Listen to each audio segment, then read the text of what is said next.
અમદાવાદના સોલા વિસ્તારના આકાંક્ષા એપાર્ટમેન્ટમાં 500થી વધુ લોકોને ઝાડા ઉલટીના કેસ. પીવાના પાણીની લાઇનમાં ગટરનું પાણી મિક્સ થતા લોકો બીમાર. એએમસીની મેડિકલ ટીમ કોર્પોરેટર પહોંચ્યા સ્થળ પર.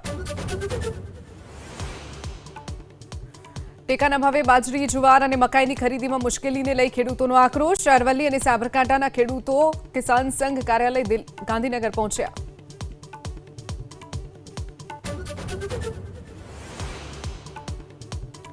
કચ્છ, ઉત્તર અને મધ્ય ગુજરાતના 11 જિલ્લામાં વરસાદનું ઓરેન્જ એલર્ટ. ઉત્તર અને દક્ષિણ ગુજરાત, સૌરાષ્ટ્ર, કચ્છમાં 7 દિવસ વરસાદ અને વાવાઝોડાની આગાહી.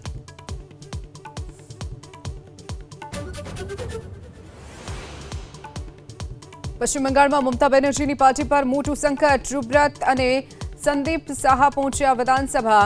ટીએમસીના 59 ધારાસભ્યોના સમર્થન હોવાનો દાવો.